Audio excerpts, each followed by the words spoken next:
If you're getting to the repair cost of, let's say, $3,000, you're now spending money on an old piece of equipment that is still going to be old with, let's say, a few new parts in there, and everything else is still old. So when's my next breakdown? What's it going to cost me? Do I want to deal with this? How uncomfortable is it going to be for my family, myself in this breakdown?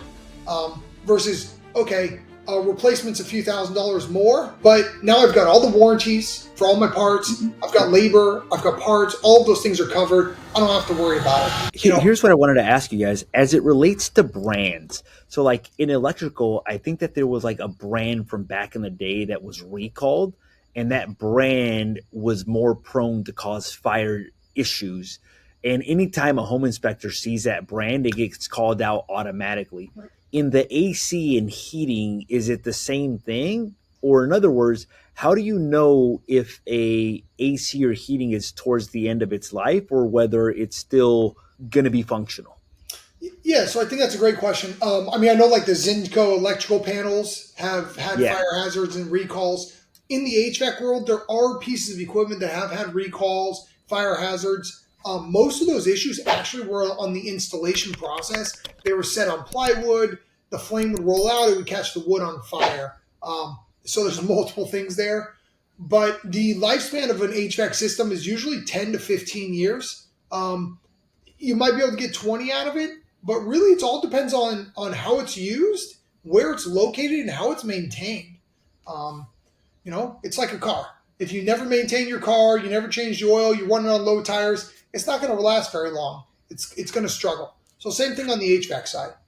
What does HVAC maintenance look like? Because to be honest, like, and this is me being like naive, like I don't think like at my previous house, like I ever maintained the HVAC aside from changing the filters. What does that look like?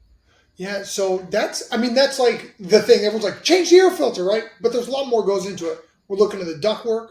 We're tightening electrical fittings. So copper expands, contracts as it gets hot and cold. So we make sure those fittings are tight. When you have poor connections, your amp draws can go up, causing motors to overheat, causing them to shorten the lifespan of them. The airflow, the electrical, the refrigerant, the drain lines, dirty coils, dirty blower wheels.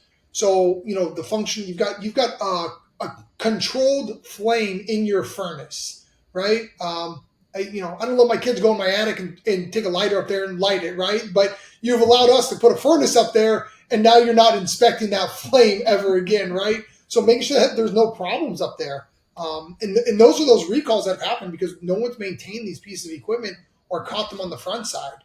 So it's not just one item. We want to look at the entirety of the system. I call it like a physical for yourself, right? You're getting a physical on your HVAC system, making sure everything's working properly, preventing issues, and trying to get in front of them. Trying to be proactive rather than reactive, essentially. So nobody wants water coming through their ceiling. Nobody wants to breathe feces. Nobody wants a fire in their house. None of that is fun. So it's really preventative on all of those measures. Anything to add to that, Kelly, on that one? I know Kevin's doing a great job on it, I always recommend it as like an oil change on your car. He said like a physical on your home, but like it's one thing you're going to put a lot of money into if it ends up breaking, similar to your car as well as your body. Really making sure it's being maintained, having a professional come out and take a look at that.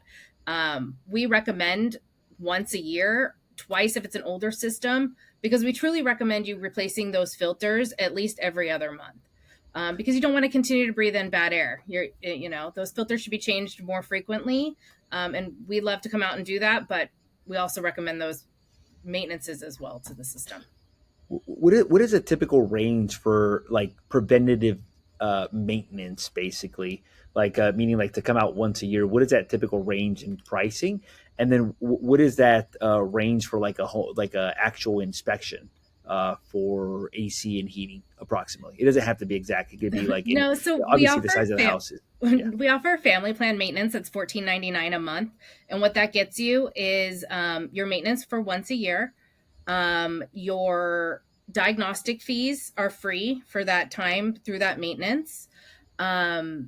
So if you do have an issue, you just give us a call and we'll come on out for free with having that maintenance program. And with that, it also offers, we also have a filter system as well. If you'd like to order your filters on Amazon and just get more for your money on that side, we'll be able to replace those when we're in house with you. That's unbelievable. Yeah, it's great. And with the inspection, it's $150, I believe, a system. That's a deal. Yeah. Yeah. And you get a full written report that the service tech will provide for you on site, as well as recommendations or repairs. I love that. Now, let me ask you this. What are the things that usually are wrong with a heating and AC unit? And from those things, what are things that can usually be repaired? And what are things that are like, nope, this thing's gone? Sure. I love the answer. Let me go back. So on our maintenance program, we also have a whole home program. I know we're here talking about HVAC, but we also offer $24.99, includes plumbing. Correct. And then you get a HVAC visit and then a plumbing visit, which we'll talk about on a different podcast, why it's important to keep plumbing in your house running. So good job. Thank you on that one.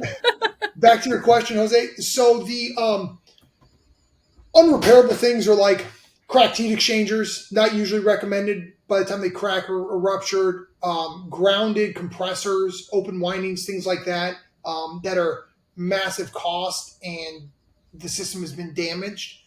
Those typically, you can repair them, but the cost of the repair versus the replacement outweighs your benefits, especially when you're in that age range.